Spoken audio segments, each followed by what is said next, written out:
would say that human trafficking is here in South Carolina, is how I would describe it. Because I think one of the first things people want to say whenever I talk about human trafficking is that that's something that happens overseas, right? That's not something that happens here in our state. And so I definitely want to let people know that this is something that is happening in South Carolina. South Carolina citizens are being trafficked by people that were born and raised in South Carolina here in South Carolina. Human trafficking is not a crime that requires any kind of movement of a person, contrary to what a lot of people believe. So someone can be trafficked out of one place and not ever be moved. So whenever we're talking about human trafficking on a state level, a lot of people just doesn't think that's something that happens here. It's almost something that people don't realize it can happen so close to home, and it absolutely 100% does. So it's something that I just really like to say is happening here in South Carolina, and we're seeing it every day. Lighthouse for Life was born with a charter in June 2014.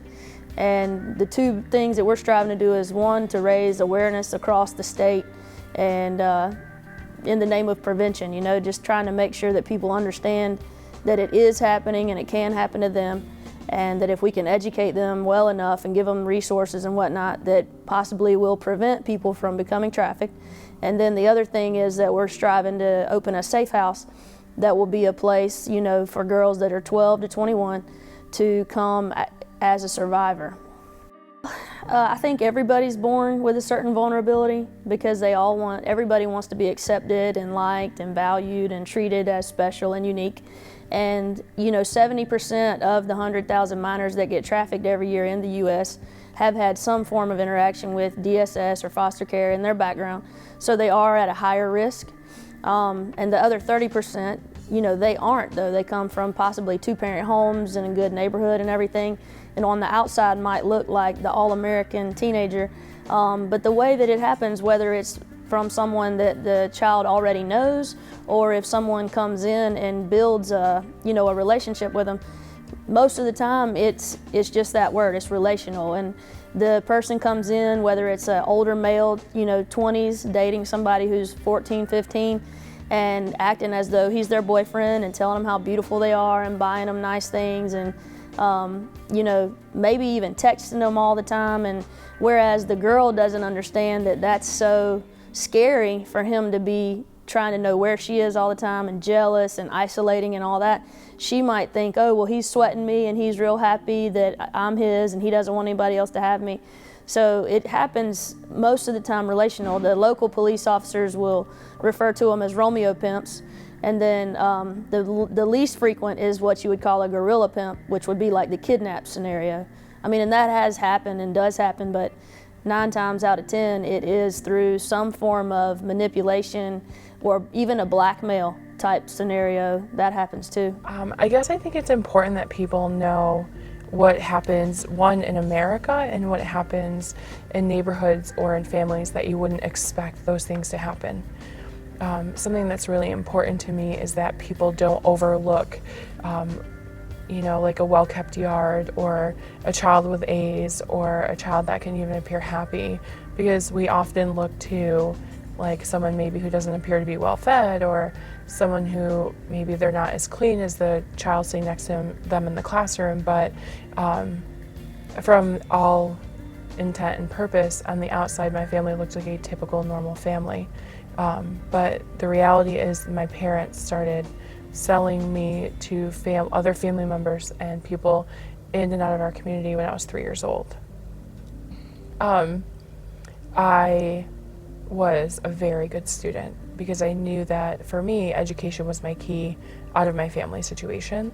The one thing that I saw around me was people who were uneducated, and I thought, if I just have an education, then I can be something and I can be different. So when I was allowed to go to school, I got very good grades, and I studied very hard when I was able to. And when I got accepted to a college, I got accepted when I was 17, and I just left everything that I knew. Well, when I became Attorney General in 2011, I did not realize how prevalent and serious human trafficking was in our state. And as I began to look more into this issue, what I discovered is human trafficking is not only a state issue, it's a world issue. Human trafficking is a $150 billion a year industry worldwide. It is the fastest growing criminal enterprise in the world. It is second only to drugs and arms stealing. If you think about it, drug trafficking is going to probably take a back seat to human trafficking eventually, because with human trafficking you can reuse the human being, as opposed to with drug trafficking you have to go back to your supplier to continue selling drugs. And so a lot of criminal enterprises, gangs or organized crime syndicates think human trafficking is a very profitable business for them, and that's why it's growing so fast. That's one of the reasons it's growing so fast. When you look at human trafficking and how big it is, you know, I mentioned it's a $150 billion a year industry. There are estimates of nearly 21 million victims of human trafficking a year. The United States is the #1 destination for human trafficking, and when you look within the United States and drill it down, human trafficking is prevalent wherever there is a demand, and there is a demand everywhere for human trafficking. South Carolina in 2011 was ranked one of the worst states on enforcement of human trafficking. We had laws on the books, but they were woefully inadequate in how to address this horrible crime. And so the General Assembly, we got together with leaders in the General Assembly and various law enforcement agencies and victims groups around the state, and we were able to craft what is one of the best and most broadly written human trafficking statutes in the country. Now we are ranked as one of the best states in the country on the ability to enforce human trafficking statutes and laws against human traffickers. Well, I mean, obviously the victims involved. I mean, it's a, you know, and in there again, it's, you know, you're talking about the buyers of it, who are the offenders, and you know, supplying that money that's out there, and how that affects everything, you know, with their family, but just the victims, the boys and the girls that are victims of this, and the true trauma they go through. Like I said, most of the victims I deal with have had usually some type of sexual trauma already in their past, and that's what these guys kind of pick up on. You know, I dealt with a girl last night who met a guy online through Facebook, and it was simply through small conversations she was having and little tidbits of information she was putting out there. He knew when to strike and get her to leave the house. These traffickers are true predators. You know, they're no different than any other criminal element out there, and it's an extremely dangerous world. You know, they're putting even the adult females and boys, they're putting these young girls into these hotels around the state, around the country, and anybody that walks through that door, they're being made to have sex with them. And the long-term effects, and there's another issue we're lacking, especially in this state, the long-term care for victims once they are identified.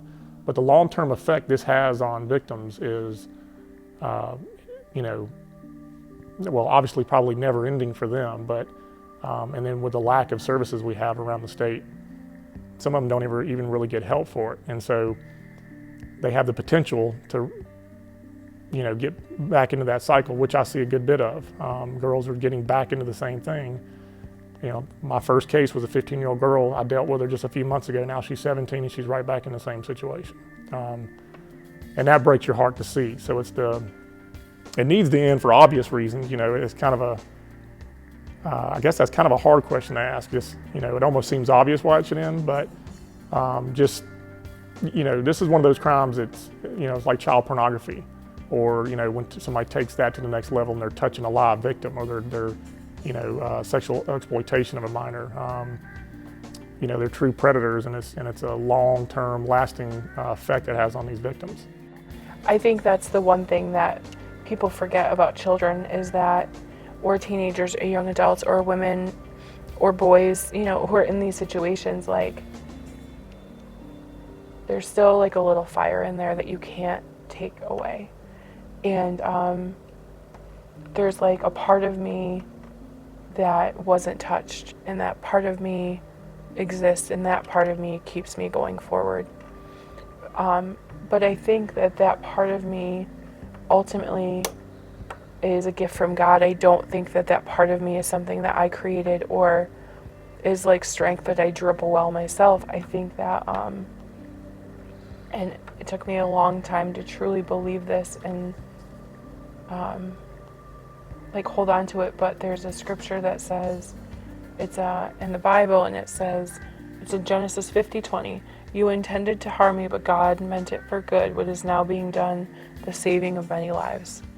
And that scripture is just my life. Like, people did try to kill me, and it did not work. And there are plenty of children that have been rescued as a result of my the opportunity I've had to work with detectives. And so hopefully in the future that kind of stuff continues. But if one child or one female or one man or doesn't have to go through what I went through because I'm able to say something, then I feel like that makes it worth it. Because nobody spoke for me and nobody stood up for me, but now I can stand up for other people. I kind of feel like that matters. And that is like the spark that I think is a God-given thing. I don't think that's for myself, because I often feel very empty except for that little light.